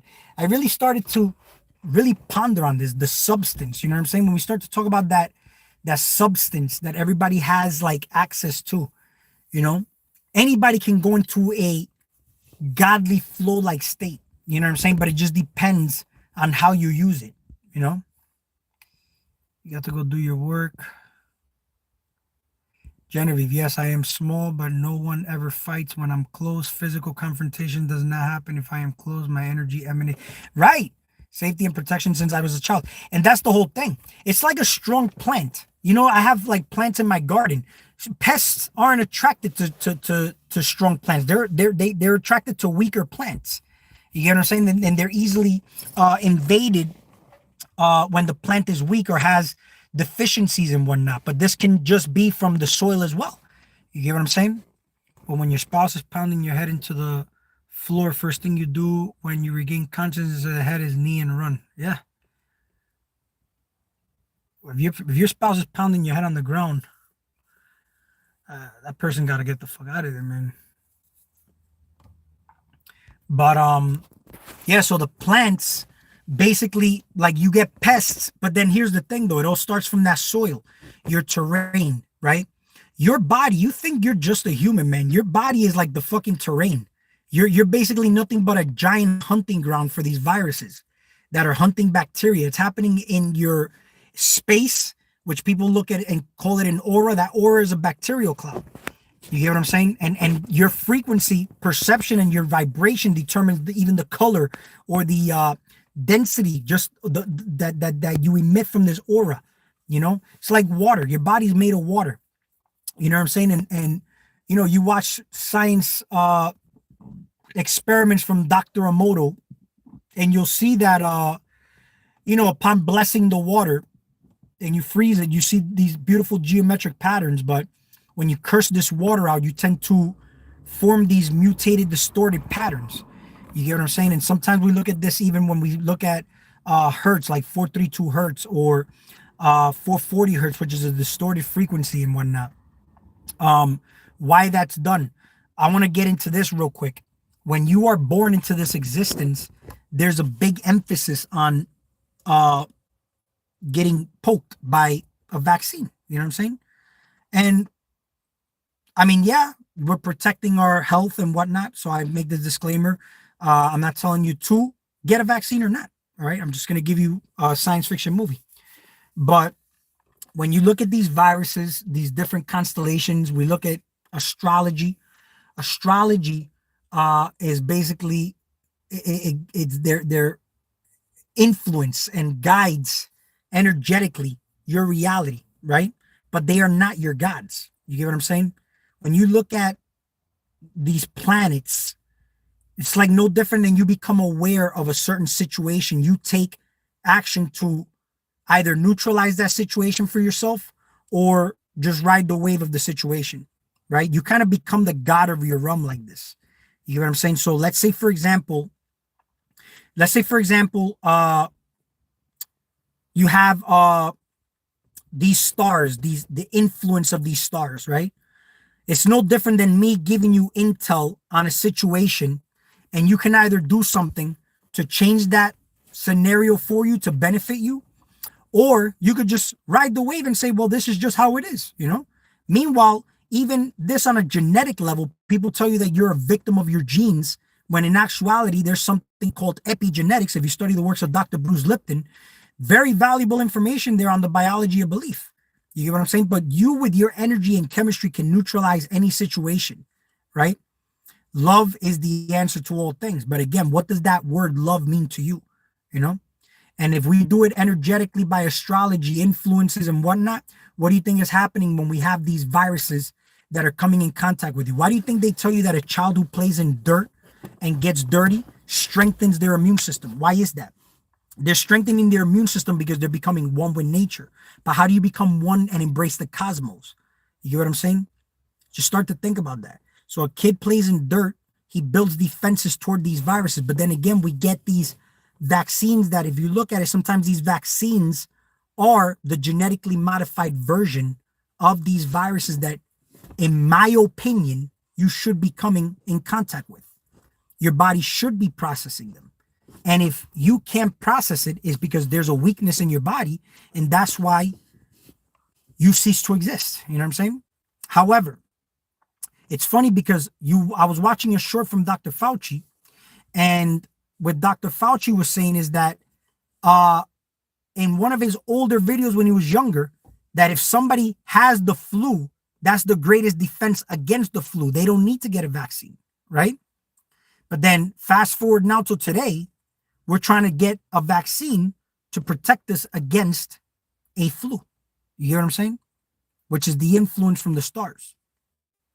But then again, we ask ourselves, when we experience this interaction as the observer, right? Do we observe the upgrades that it does to the body, right? Because it doesn't matter how you look at things outside of you. There's an upgrade happening in all aspects of the game. You get what I'm saying? Whenever you come in contact with these things, it's no different than a child playing in dirt. Why would you come into this planet and have to get protected from the planet? You get what I'm saying? That's the whole thing. Think about that. So we protect ourselves. What are we protecting ourselves from? It's like somebody saying, I need to do this for spiritual protection. I need to do this all spiritual stuff. But then it's like, know who and what you are. When you do know who and what you are, do you really need protection from anything outside of you? Or any spiritual thing that you think is coming in contact with you that's going to, do something to you, So these things, when you look at, and yeah, your body does need to swim. When you look at exercises, right? We have, let's say you go to the gym, right? When you go to the gym, it forces you to breathe a certain way, right? And when you're breathing, you're eliminating waste. Matter of fact, you can Google this. Where does Google this? Because everybody likes to Google.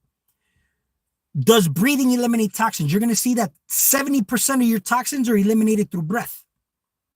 They're eliminated through breathing. So now think about this though. When you go to the gym, what do? You're taking deeper breath and you're also sweating, right? This is a form of exorcism through exercise, right? So what do you do when you're meditating? You focus on your breath. That's a spiritual experience. You're strengthening your spirituality in that way because you're focusing on respiration. Spirit. I see the word spirit and respiration, right? So you breathe properly. You oxygenate your body. That's a form of alkalizing, right? Alkalinity, all right, enhances electrolytes, electricity, right? When you have too much acids, that's dehydration, that's dry, degenerative, right? Which has its place. However, you control that acidic condition. Again, we could even look at it when we get a fever. That's an acidic condition that's happening in the body. But that acidic condition is helping break down things. So you're controlling that catabolic phase. You know? Let me see what we got over here.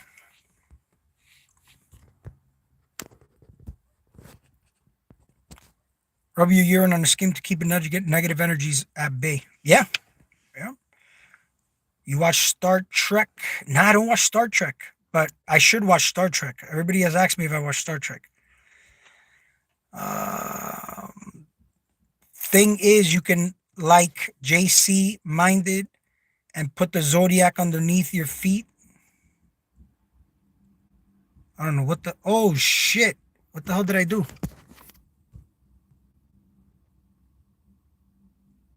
I just deleted a bunch of messages, bro. What the hell did I do?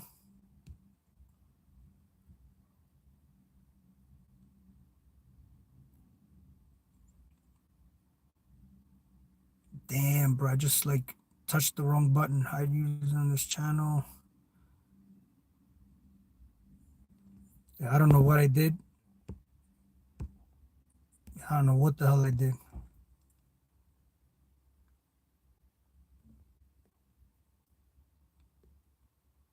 So I basically like deleted a bunch of messages. Well, actually, it says view deleted messages. All right. So your body needs to sweat, lymphatic cleaning. Yeah. So now here's the thing though, movement. Movement is important. So your lymphatic system is the system that has no pump, right? That's why jumping is very, very good. Exercising is very good. It keeps the lymphatic system moving. You know what I'm saying? How do you stop yourself from spreading yourself too thin? How do you stop yourself from spreading yourself too thin? You're gonna have to elaborate. I don't know. For some reason, I don't understand that question. How do you stop yourself from spreading yourself too thin? I don't know in what way you're talking about. Spreading yourself too thin. You're gonna elaborate on that. I'll answer that for you. Hey, if anybody's here, like this video, by the way. Trampoline is good for lymphatic. Yeah. So trampoline, that's why. So exercising, sweating, hydrotherapy. You see, a lot of people don't realize, but hydrotherapy, like that hot and cold, helps keep the lymphatic system moving. But the beautiful part is that it's stimulating certain elixirs in your body because you put your body under extreme conditions. You get what I'm saying? And then certain things that you may do, even rigorous exercises, stimulate certain elixirs within you. You know what I'm saying? And if you're doing, let's say, for example, urine therapy, there's some effects that happen there where you're actually producing certain things that are going to come out in urine. And then when you're able to ingest that, you process that. That's why you'll even hear like certain like schizophrenics have higher levels of DMT in their urine. You know what I'm saying? And then you start to ask, well, why is that? How does that happen? You know? So over here, it says view deleted messages. If anybody like sees the messages disappeared, I hit the wrong button. I don't know what I pressed, but, you know, I didn't mean to delete your messages if that's what's happening. Says, how do you direct your focus? I like learning lots of things, but it stops me from learning in depth. So you're trying to learn something. It doesn't work like that. This is why, like when you sit there and you're just basically, let's say, this is what stops people from learning things. When you already have a polarized idea of whatever it is that you're listening to, right? You have to break all that down. That's like somebody saying, I'm trying to go to sleep, and you'll find it harder to fall asleep because you're trying to fall asleep. When you just let go, you just fall asleep. Now, here's the thing though, with the level of healthy curiosity, like a child, right? You're going to listen to information. But the important thing is the listen and mentally silent is very important. That's why those two words are interchangeable, listen and silent, right? When you're listening to something, you sit there like a student. It's not to say that that person is really your teacher. You get what I'm saying? But that person is always going to show you something. When you listen to information, you're technically eating, you're consuming information, right? So if I eat food, my body's smart enough to absorb the nutrients, process it, and expel the waste, right? A lot of people, what they do is they start to, create belief systems behind what they're listening to, or if they trust that YouTuber so much, they'll listen to everything he said and take everything literal. And that's not how it works, man. What you do is, see, this is why people regurgitate information. They'll listen to something, they don't even know what they heard. It's like what they teach you to do in school, which is just memorize shit. You know what I'm saying? Not really learning or grasping anything, how your body is really processing something. You listen to information is the same way you eat. Let me see how that sits with me. Let me digest that. That's why it's important I'm going to meditate on it. I'm going to ponder on that. So I do a lot of pondering. I'll listen to something, but don't try to consume too much at one time if you're not able to. You get what I'm saying? Some people can eat more, some people are less eaters, right? Or some people can get more out of a small piece of information than somebody consuming a bookload of information. And you know what I'm saying? They get nothing out of it. No different than if your body's healthy and your filters and everything's running properly. Here's what happens. I can get more out of that one meal than somebody eating 6 times a day. But the reason they have to eat 6 times a day is because their body's so jacked up that they need to do that to keep filling in nutritional deficiencies. Like B12 is a bacteria, right? You could live off 7 micrograms of B12 and it stays in your system for 7 years, right? But that's a bacteria. But what's determining the health and the bacteria recycling in your system is the environment, the terrain. You get what I'm saying? So when you eat this bacteria, B12, which is responsible for very important things like carbohydrate metabolism, red blood cell formation, energy production, carbohydrate metabolism, neurological functions, you know what I'm saying? B12 is very important, right? But a lot of people, like I just said, 7 micrograms you could live off of, right? But some people have to take 2,500 micrograms that they sell in supplemental form, 5,000 micrograms, and they're still deficient. Some have to even get injections. What does that mean? It's not that they're deficient. They're not processing it because the terrain is not good. You get what I'm saying? So your mental state has to be good too. When you listen to information, right, you're receiving it with an open hand, with an open mind rather.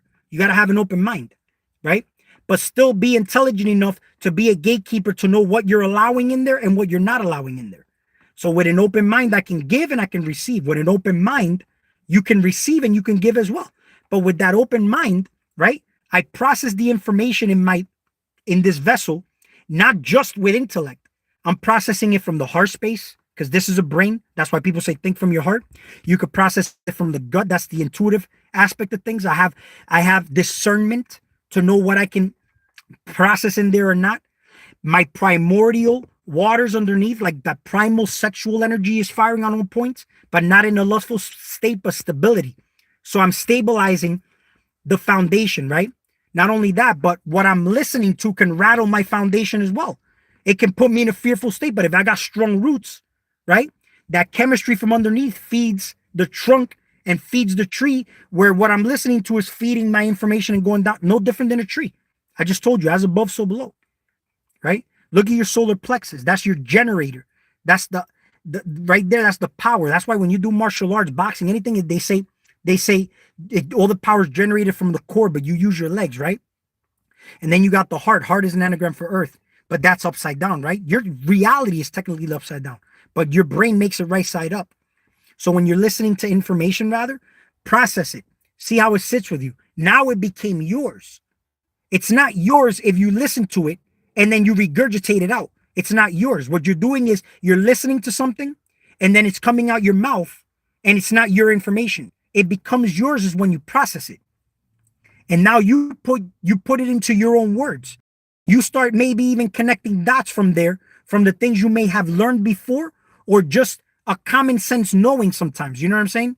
Because you can use common sense, but this all comes from that inside know. Like this is why I always tell people everything that you know is already within you. It's just you have to access it. That's all it is. And sometimes upon certain things that you listen to outside of yourself activates that knowing within you. No different than I just told you. When you come in contact with a virus, it's a form of information, but you have junk DNA, and that junk DNA can get jump started from coming in contact with that virus. You see what I'm saying? Influence from the stars. We've came such a long way. The second coming, Christ consciousness, everything outside of you. So if I'm listening to information, it's coming in contact with the chemistry of my body. I'm consuming it.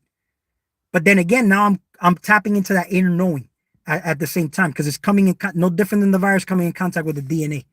So I hope that answered your question. If it didn't, let me know. Because you said, how do you direct your focus? I like learning a lot. Now, here's the thing with the focus part. Meditation is important because muscle. And if you feel like, let's say, for example, let me look back at that question real quick. Let's say, for example, if you feel like you're not grasping it, take bite size. You don't need to listen to so much information in one shot. Take small amounts. If somebody eats a lot, what happens? They get indigestion. They're not taking anything out of that. They're just going to poop it out, or the colon starts to store it. And then you create putrefaction and fermentation. And then you start creating alcohols and ammonia in your bloodstream. And then you're technically intoxicated. You get what I'm saying? So this is why it's important to keep yourself in a way empty. You get what I'm saying? Like not eat too much. Like somebody tells you when you eat bite size, like even information, you notice how people, when they're giving you information and it's so complex and you don't get it, they may tell you, hey, let me break it down for you. See, they're making it more bioavailable for you because you may be not grasping it because you're not able to ingest that level of chemistry yet. But then notice how when you raise your frequency or vibration to some extent, later you may hear what you heard before that you didn't understand. You may understand it later now. Sometimes now your focus muscle may be weak. Like when you read a book, you'll read a paragraph and you'll be like, what the fuck did I just read? You know what I'm saying? You just spent like, let's say 5 minutes reading a whole paragraph and you got nothing out of it. You get what I'm saying? Because your mind is not focused. Your mind is elsewhere. As you're reading that book, you're still in another space. You're not present with that information. So how do you strengthen that? You can strengthen that through meditation. Meditation disconnects you from the outside world, and you're able to now even observe your thoughts, what's on your mind, and then you just keep swiping them until you just become blank. But the whole thing with the body is when you stop eating, right? You purge out. When you're done processing what you have eaten already recently, you now start to get rid of cancerous cells, things that don't belong in there. You know what I'm saying? So those type of things start to benefit you now in a way that it didn't benefit you before. You know? So how do you direct your focus? I like learning a lot of things, but it stops me from learning in depth. And the depth part, again, it's just depending on if you're trying to use too much of the intellect. You know what I'm saying? That's why I said try to more of an open heart space and, use your discernment, like just really just like ponder on these things that you listen to sometimes. But you got to see if it resonates with you. That's important. Like, am I resonating with that? If it doesn't resonate with you, you have the option to just disconnect from it and just, move on to the next channel. It's like you're in a car. You don't want to listen to a station. You're not going to, it's not, you notice how sometimes you listen to music and it makes you move, right? Your spirit's happy. Your soul's happy, right? So now I'm feeling good. That's feeding my spirit, right? Sometimes you may listen to information and, or like, you get goosebumps. Things may you feel it. It's feeding that you in a deep level it touches you, you know what I'm saying? And sometimes music moves you. You'll know that if that's why it's called soul music, soul food, right? And that's that depth part. But if you're listening to something you really don't resonate with it, just disconnect. It's like that's why it's hard to really get into the depth of it, what you may not find interesting now, you may find interesting later, So most people don't listen. They just waited to respond. Absolutely. So they're already in a debating state. They're in their mind already debating. You hear what I'm saying? And that's the whole thing. If you're going to listen to something and you want to get something out of it, you got to be silent. You got to be silent. You can't be debating in your mind, because if not, you're just going to create a situation that's going to, it's like a you versus you. But in actuality, it's a you versus you with an aspect of yourself rather than you versus you. When you look in the mirror, like bodybuilders always say, oh, it's you versus you when you're looking at yourself in the mirror. You know what I'm saying? The fitness industry. What are you trying to fit into, though? You know what I'm saying? Is it to cater to people outside of you? Some people want money just to impress others. I talked to a lot of people from California, you know what I'm saying? And most of these people don't buy things for personal enjoyment. They buy it just to impress other people. You get what I'm saying? So it's like you're doing it for other people. You may not even like. There's one guy bought a Rolls Royce and he ended up buying a Rolls Royce like a week after, and I'm like, holy fuck, bro, really? It's like, yo, and it's like they just did it only because they bought it. You get what I'm saying? Talk about how marketing could even work in the interest of profit for the businesses outside of you as well. You know what I'm saying? Now there's different categories of people, but those kind of people will do that. You know? So yeah, that's why you gotta it's you versus you. You know, why do you do things? You do it for yourself. But in you empowering yourself, you empower others also. You wanna do things for, you know, righteous reasons, but it all starts from you first. Whatever your reasons may be, it has to be, and it's not to be selfish. You know what I'm saying? But sometimes in order for you to give something to others, it has to exist in you first. So you have to have that in you first. Like even love. I love you, but if you don't love yourself or that energy doesn't exist in you, how can you give that person that? It's like money, you know? Can you help the poor by being one of them? No. You got to have money to help, right? So, I think I got it. Make sure it truly resonates. If it doesn't, I'm wasting time and rushing things that take time. So anything can happen. You can do a quantum leap, bro. To be honest with you, Oatmeal are you a dude? I don't want to call you a dude if you're a girl, but you can do quantum leaps. You know what I'm saying? But things here in this realm take time. Like they technically happen. It's just that for that you gotta kind of meet it in the middle. Let's say, for example, I'll give you an example. You want to manifest $100. Let's say you already manifested it with your thought. It's already happening. However, for you to meet that in this reality, you're under the illusion of this time. Your heart rate is connected to that. If you have scenarios in between that will infiltrate the frequency match for you to get that $100 is determined by you. If you feed into whatever obstacles are there, you got to trust the process. There may be obstacles that just test you, right? You may get a bill, let's say. You may, something may happen, you know what I'm saying? And then what that does is it changes your frequency to prevent you from matching to that reality that you had created in your mind already. You know what I'm saying? So, and then you could do quantum leaps. I mean, it's just when you change your perception and you're able to genuinely change that perception because you change your belief about how you see that reality, it can change overnight. Like it's crazy, you know? Like I've had certain experiences happen to me very, very quickly, you know? But if it doesn't, let's say if you're listening to something, it doesn't resonate, it doesn't there's two ways to look at it. Let's say if it doesn't resonate but it triggers you, it's a blessing in the sky. You know what I'm saying? You may want to observe that because that may be an upgrade for you. You know, somebody who triggers you, somebody who pisses you off, you may not want to disconnect from that right away. You may want to actually observe and see why it's triggering you. That may be a hidden shadow aspect of yourself, right? So it's not always just the peachy things that resonate with you. So I just want to make sure I make that clear also. It's all balance, man. That's what it is. It's not really polarization. It's just balance. Strengthening concentration from meditation. Yeah. So, you know, that does strengthen your focus because they tell you focus on your breath, right? But you'll notice how much you can, let's say if how you have a mental picture of just, let's say a car in your mind. How long can you keep that mental picture in your mind before something goes in there and tends to infiltrate your mind to change that focus that you have in there? You know what I'm saying? So I appreciate you, Danny. That helps me a lot to focus. Yeah. The sun is shining. I am gazing. Yeah. Thanks for listening and your energy. Absolutely, Oatmeal. Yeah, if you guys like this video, like it because again, that does help my channel out. So I mean, I appreciate the people who are here and listening. I'm already an hour and a half in. So I wanted to do this live just to you know, I know I had the thumbnail of Pablo, which I covered to some point in this live, and True power comes from you being able to stand your ground, and you know, it starts from getting to know yourself first. Know who and what you are. You know what I'm saying?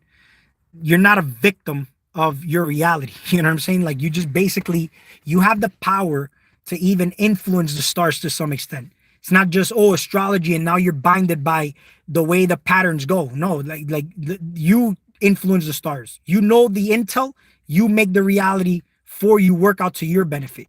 It's not if I do an eye reading for you, I do an iridology reading, and then all of a sudden I tell you, hey, genetic weaknesses, and you say I'm a victim of my genes. No, you have something called epigenetics. It's all taking accountability and responsibility, and that's how you become the god of this realm. Is when you take accountability, responsibility for your health, for your life, the people around you. If you are self-proclaimed God, it shouldn't be coming from ego. It comes from a space where you know you're in charge of your reality. Because in reality here, what they're going to do is train you mentally, right? You get trained from school. You get trained when you go to work. You train yourself at the gym. Mental training in all kinds of ways is a train. But how do you conduct yourself, right? The conductor is the conductor of that train, right? So you're the one that stays on track. You don't get detoured or veered or anything. If you got a goal, stick to it. You know what I'm saying? But sometimes everything that you're doing requires that focus for that reason. It's not just a spiritual thing. It's just basically even in a physical reality, you want to experience something that's going to benefit you. It's going to require focus, being the God of this realm. It's not to look at it as the religious aspect of things. But then again, when you look at everything that's happening, everything you come in contact with, again, your experiences, your environment is all talking to you. It's all informing you. And that's intel in and of itself.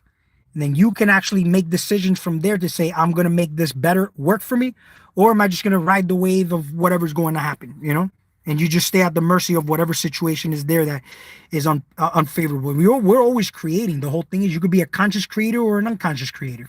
An unconscious creator is the zombie apocalypse, right?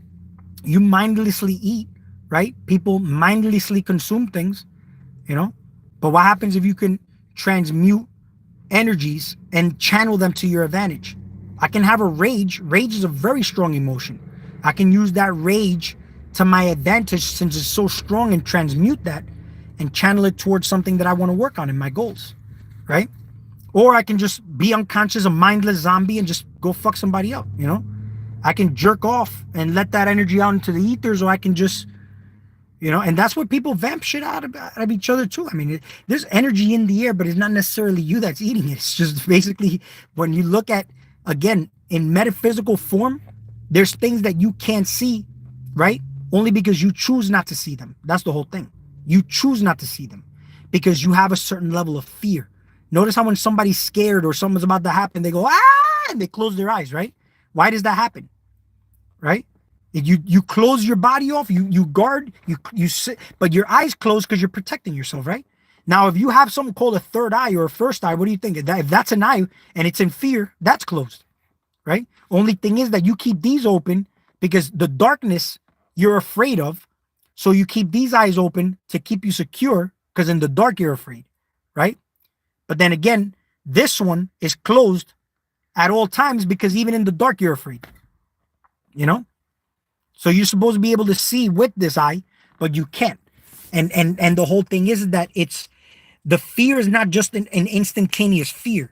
You know what I'm saying? You could be in fear of just consuming certain things that they may feed you in the news. They use color schemes, right? Very creatively, they'll use the red colors when it's an emergency crisis thing, when that involves having to speak or put a voice on something, they'll use the blue. To pull on your heartstrings, they may use a little bit of pink or even red, green. Then look at that. It's crazy how the color schemes are used to cater and feed off certain energy centers of your body. That's why they call energy centers. But don't forget, they're nothing but brains. And when you look at these glands, you got the brain here. You got two hemispheres, right and left. But in the middle, you got that pineal gland. You got something called the thyroid gland that's responsible for how you're metabolizing things, right? In front of your heart, that's a brain, right? That's a brain. Jesus points to the heart, but there's something called a thymus gland right in front of it. And how important is that thymus gland? That thymus gland is responsible for your immune system. The T cells are responsible for healing. But when you look at T's, they look like crosses, right? And what's the symbol for a cross? For Jesus Christ. Wasn't Christ the healer? But we're looking at Christ to heal us from outside of us, and we don't realize that that gland is only atrophied because we neglected the God in us, and we're putting all our focus on things outside of us. When you don't use your pineal gland, it atrophies. It actually shrinks. Overconsumption of foods that imbalance the chemistry, right? Or calcify certain things, because if you look at it, that pineal gland is responsible for the most blood flow going through there as far as the gland goes, right? But do you have a lot of blood flow going through there? And what is blood? Isn't blood information? Huh? Now, if you're also eating foods that are imbalanced in chemistry, creating ammonias and alcohol, right? When you drink and all that, what do you think happens? That's what's going through there. And it's nothing but chemicals and intoxication going through that gland that has a lot of blood flow flowing through it. Your thymus gland is responsible for growth hormone. It's responsible for healing and whatnot. But how do you strengthen that, right? This is where you got to start directing that attention back to you. Know that you are the God of this realm. You're here, but you were born alone. You die, you go back alone. You're here alone still. You know what I'm saying? Everybody outside of you are technically just spirit guides. You know what I'm saying? That's what they are. They're spirit guides. So when you got the gland here, if you want to strengthen it, start meditating on that. Start meditating even on your belly button. When you were a baby, weren't you eating through there? Right? Now, think about this. When you have an out of body, you don't notice that you're attached to this womb here by a silver cord. But when you die, they cut it. So the same way they cut your umbilical cord when you came into this realm, now you're eating in other ways. But was that even the way you were supposed to technically be eating the entire time? You were technically breathing underwater when you were in your mom's womb. But you come out here afraid of water, not being able to swim when a baby can swim like a dolphin. You get what I'm saying? But fear shuts your abilities down. Being in contained spaces. They had an experiment where they had fleas in a container that were jumping higher than the container. But when they contained it and kept it there for a period of time, after, let's say, a week, they couldn't jump any higher. And they actually took them out of the container, and they were not even leaving the structure space of the container. They were jumping as high as the container, and they didn't even leave that space. They stayed in that same formation of the container. You know what I'm saying? So now when you look at it, what are your actual abilities? Why, when you have an adrenaline rush, right? Why, when you have an adrenaline rush, you're able to do things that you're not able to normally do, right?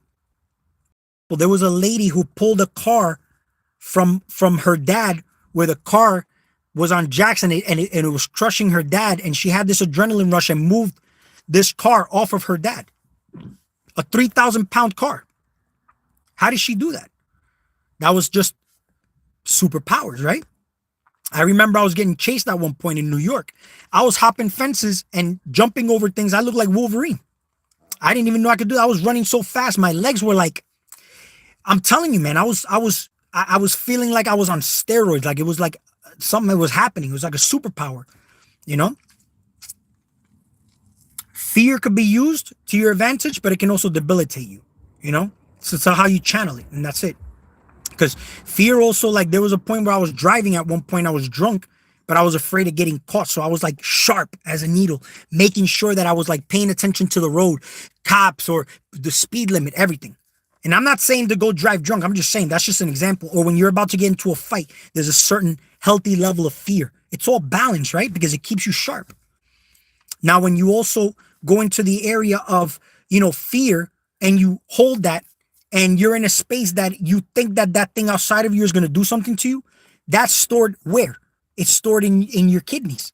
That's where fear is stored, in your kidneys and in your adrenal glands. And your kidneys are responsible for being the main eliminative organs of the body. So if those are not functioning properly, then you're creating a situation on the adrenal glands, which is compromising the autonomic nervous system, which is responsible for your automatic functions of the body, like breathing and whatnot. That's why you tend to, when you're in fear, you breathe like that, all shallow. But when you're calm, what do? You have better breaths, right? So you don't become a shallow breather. That's why yoga is good, because you oxygenate certain areas of your body that you can't by your the orthodox positions that you're always in. But that happens because you got too much food in your gut. So you can't take a full diaphragmatic breath to oxygenate that coccyx area. What happens if you don't breathe properly? If you're in an airplane and you got no oxygen, you feel like you're going to pass out, right? So what do you think is happening when you can't breathe in certain areas of your body? Your dick may not work, right? Your fucking your heart starts to go into terrible conditions. Your gut may start to not work properly. Don't forget what's in your gut: microbiome, bacteria, right? That's basically where you want to make sure you're taking full great breaths. And the key to proper health is hydration, right? Because it keeps things fluid and moving. If they say you are what you eat, what do you think happens when you intake hydration? You become more fluid and malleable like a child, and even more open-minded. But when you eat foods that are all dried and cooked and stiff and acids, then you become all rigid, stiff, closed-minded, you know what I'm saying? Indoctrinated. You know how they say you can't teach an old dog new tricks? It's not that. It's just that they're so indoctrinated that they're not willing to unlearn something to let something else in new. You notice how they tell you, like, make space for certain things to allow certain things in your space? So what do? You let go of something. You confirm to the universe that you're ready to, you made space for something, you know? No probiotics. Probiotics is not even the answer, to be honest with you. Because when you introduce probiotics into your system, that's like foreign aliens. You're still depending on something outside of you. Like, you got something called your gallbladder that actually helps you produce this natural bacteria. But the only way you reset the microbiome is to set up the terrain correctly. I'm not telling you to be rigid eaters, because I eat meat and I indulge in certain shit. You get what I'm saying? The whole thing is that there comes a time where it's good to, yeah, kimchi is very good. Like certain, like sauerkraut, things that you want to eat to cater to the microbiome in your body is good, but let it come from food sources. Or if you could do it yourself rather than buying it in the supermarket, because they still add certain chemicals in there to preserve it from going bad. You know what I'm saying? But when you do it yourself, don't forget, like water kefir, kimchi, sauerkraut, or pickling anything, you're still doing it from you do it with your energy. You may do it with love, and it works that much better. I'd rather grow a tree than buy a tree. Why? Because I grow it with love, and I'm actually introducing that seed with my chemistry. I could put it in my mouth, wet it with my saliva, or I could take a piss in the soil. When I plant that seed, I just watered it, but I watered it with my chemistry and my love and appreciation for it. I'm not doing it in the interest of a profit. I'm doing it because I'm in a loving frequency, which is coming from a space of growth, development. So my trees and everything come back with full of fruit, right? And these fruits are actually going to nourish me more because they know my chemistry, because I introduced the seed to my chemistry from the start, from day one, right? You come into this planet, instead of becoming one with God outside of you like nature, right? You're under the book of poking and jabbing, right? And this is just basically preventing you from activating certain things in your body we call junk DNA. Again, certain viruses are responsible for the evolution of your body. You're technically dying every day, right? So when we talk about the death process, it's not just physically death. You can die from an experience. Again, I just talked to what I said to oatmeal before. If you can have a quantum leap by just changing your perception, and a paradigm shift happens where you break your belief system and your reality just changes, right? A trauma may occur. What is this? This is a death. That's why somebody may leave one state and say, I'm a born again Christian now, because you're born again technically, right? But the key is to leave the religious mindset. Like some people leave Christianity, but go into spirituality with the same mindset. You never changed. All you did was bought your stupid, corrupted shit from one thing into something else that is not designed to be used for, like your mind. You know what I'm saying? Your body is your mind, but you're using the body for what it wasn't designed to be used for. You weren't designed to be sitting in a cubicle or taking certain drugs or medications or nothing like that. It wasn't designed for that. You're here designed for something else. You invaded the vessel. You came into the vessel or came out of this existence, right? To basically evolve. That's what it is. What is in reincarnation, man? It's like people say, I can't get out of my situation. You're in a situation in your life, let's say, Man, I can't seem to get out of this situation. Why? Because you never changed yourself. You change the negative thought patterns, or you change your mentality about it, or change your perception about it, right? You could do it one or two ways. You could do it spiritually, or you could do it physically. You can use the art of language or the art of speaking to get out of situations. Man, that guy's quick with his words, bro.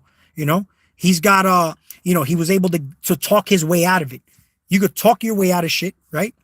But you can also energetically get your shit, change your way out of it, where it doesn't even require you to do anything. Things will just repel out of your space because you changed your mind about it, you know? So, when it comes to just how do you see yourself and what you think about yourself determines in a large percentage how others will see you too, you know? So somebody once said, he asked me about, them. This is why I even made the topic, the videos about melanin. Like, well, I'm a very white guy, and I was in top of him. Some shit he said about him not being melanated. That is he still a god? I'm like, I mean, if you question that, then it's harder to actually come into realization that you are a god. You're in this realm, and you're doing things a certain way, and you're gonna get things back a certain way. But when it comes to the virus situation, how do we know that all these viruses influenced from the stars weren't designed to jumpstart that junk DNA that's in your system? And it's actually you. Only your consciousness is rooted in this vessel because you're in Midgard. You're here in neutrality. But the fact that you're in balance is you go from one polar opposite state to the other based on your mental thoughts or things that you want to polarize to based on a belief system. What you think about yourself, what you know to say like, oh, this is what I think of myself, Whatever you think of yourself is what you're going to get, and people are going to start to see you that way as well.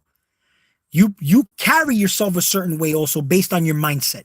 There's been points where when I was in New York, when I had a good amount of money in my pocket, I walked differently, I talked differently, I expressed myself differently. There's times where I had less money in my pocket and it made me feel different. Why? Because that symbol of power is what I was tied to, right? But the whole thing is I always went to work for that money. You know what I'm saying? There's a way to actually have that come to you, but you always maintain that power state. That symbol of power will always or come to you. People, places, and things even will be attracted to you based on what you emit out, what you give off, because you don't see the world for how it is. You see it for how you are. Then you may be seeing certain things outside of you and you get triggered or demonized as shit. It's still part of you to some extent, You run a system a certain way. Your government, right? The trillions of cells in your body, the government for that system is your mind. The government outside of you is the mind. That's why it's the little pyramid. You'll see that little capstone disconnected from the bottom part of the pyramid, right? That's basically, and you can look at the pyramids of Giza, that gold capstone is missing, right? So look at it like this. Once you bring that cap back down, okay, and you are actually in commune with, because people are trying to become part of a community outside of them. Vegan community, spirituality, non-duality, carnivore, flat earth, round earth, all these communities outside of you. But you're a community of trillions of cells. Why are you not part of your own community? Right? I bet you I can ask the average person, hey, can you tell me a little bit about your lymphatic system? And I've asked, they don't know nothing about the lymphatic system, yet you wake and sleep with that system every day, but you know nothing about that system. But all the systems that you see outside of you, oh, you're a pro at that. How the government works, how the laws and all that, how everything you see outside, you're a pro at the religion. Hey, the Bible. I talk to a religious person, I ask him a question in hopes to get a genuine answer from them. Oh, according to the Bible, and they bring out the Bible, and then I'm like, no. I could read the Bible myself, and if I read the Bible, I may get something else totally different than what you get. I want to know in your own words, without you giving me a parable, what the answer to what I just asked you. Like I asked them, what is the definition of a soul, and what is the difference between a soul and a spirit? Well, according to the Bible, no. I want it in your own words.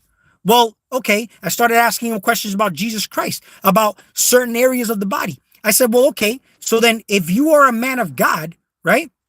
Then are you aware that God is everything that you observe in your space and in your surroundings?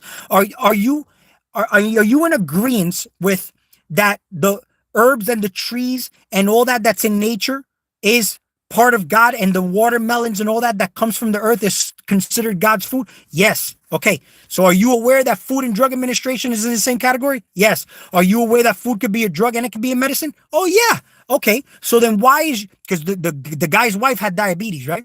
So I was like, all right, is she on medication? Yes. Okay, so you're taking man-made drugs, but you don't depend on the food for medication. It's like, to me, it's like inverted living. You know what I'm saying? You're in a system, but it's all based on a profit to some extent. Because I look at guys like Kenneth Copeland, whose net worth is like $700 million. You get what I'm saying? Flying in private jets, looking like Pablo Escobar, right? With his own airport, his own helipad, right?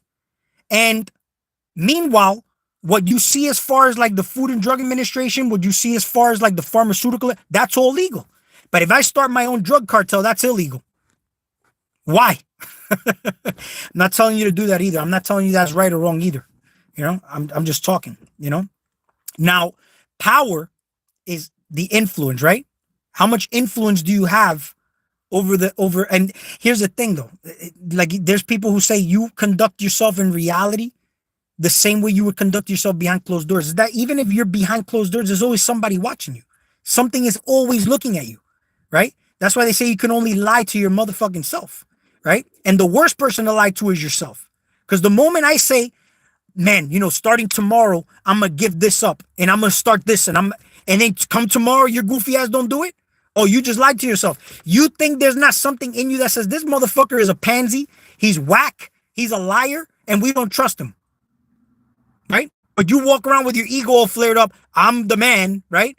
But inside of you, that's why you're lacking power. Because the power starts from you first. You hear what I'm saying?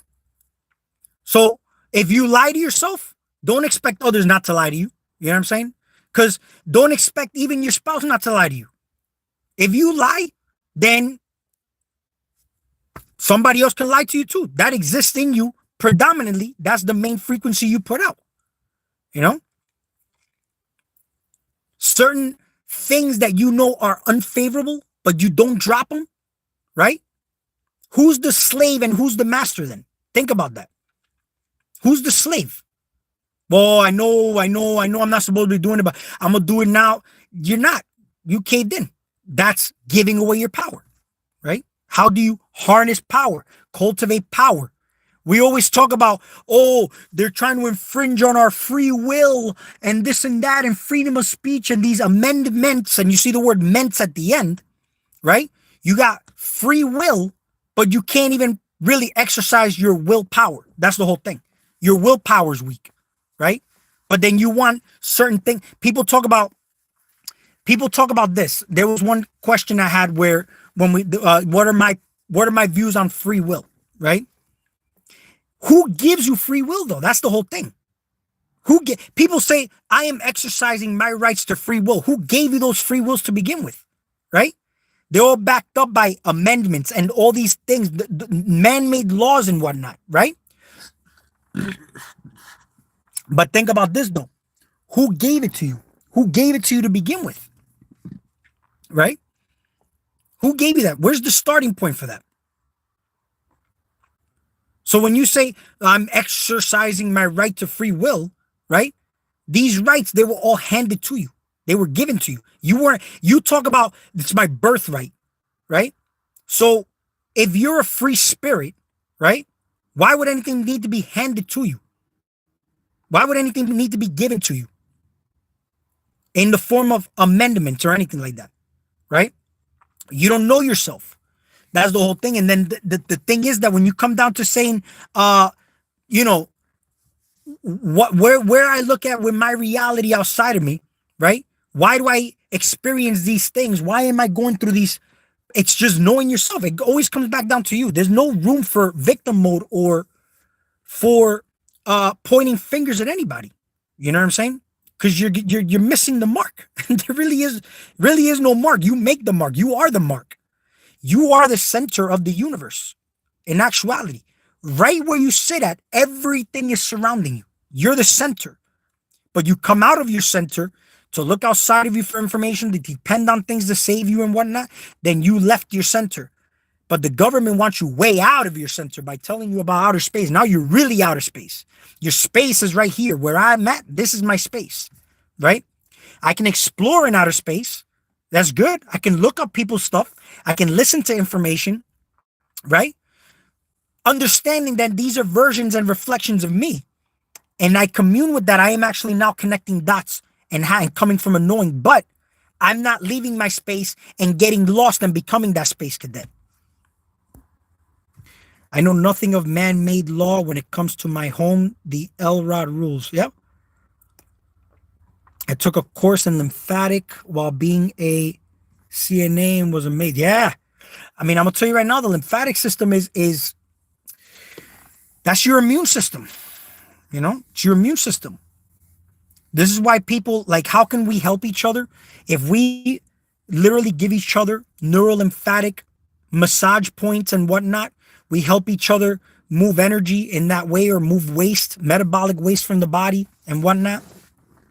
Tell your junk DNA that it's your treasure and experience. Yeah. Talk to and conduct your urine before you drink it. Yeah. And give praise and things you drink. Yeah. Because what do? You program that. That urine is water. You know what I'm saying? The same way you pray over your food and transmute the energy of the food, you can also restructure your water. You know what I'm saying? Restructure your water. And the whole thing is, what happens when somebody's drinking urine? What are they doing when they drink it? They, oh man, I don't know. Oh, no, I can't. I don't know if I can do that. Just with that alone, you already fucking up the water. You're already fucking up the water because you're drinking it with disgust. You get what I'm saying? Based on programming. Where if you really study what urine is, it's actually just 95% water, 5% waste, and then the waste that it's in there is coming from what you're actually eating. You get what I'm saying? Depending on the ammonias and alcohols and all that, the nitrogen side of chemistry. You get what I'm saying? But you know, you determine when you put something in how it's gonna be. You know, so, and if you taste terrible, then that's because you got, you know, they talk about spiritual lessons. You ever heard of spiritual lessons, like spiritual hygiene and whatnot? Somebody can smell terrible, you know what I'm saying, when they eat meat, but spiritually they can smell terrible too, you know? And it's just knowing how to clean your space. I'm not telling you to be vegan or not be vegan. You know what I'm saying? It's just knowing how to, you have to know how to eat, you know how to eat. Eating is sacred. Eating is a responsibility, you know?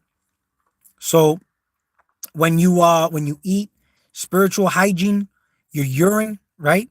Your urine is the liquids, the plasma. It's your vibration, the fluid. When you take this out and you taste a certain way and it doesn't taste good to you, then you gotta go and start analyzing your chemistry. You know what I'm saying? Analyze your spirituality too. That's all I got for this video. Don't forget to like this video. It does help my channel out a lot. And there's, you know, thank you, Danny, and everybody who was talking on the chat. Everybody who came in, Oatmeal. See who else was here. Give a shout out to, definitely give a shout out to Danny. Oatmeal, Genevieve, thank you for stopping by. Let's see who else was here. Melvin, thank you, Melvin. Ide, Louis Lorenko. Shout out to you, Esoteric Alchemist. I know Wolf Dude was here earlier. Shout out to all of you. You guys have a good night, and we'll talk soon.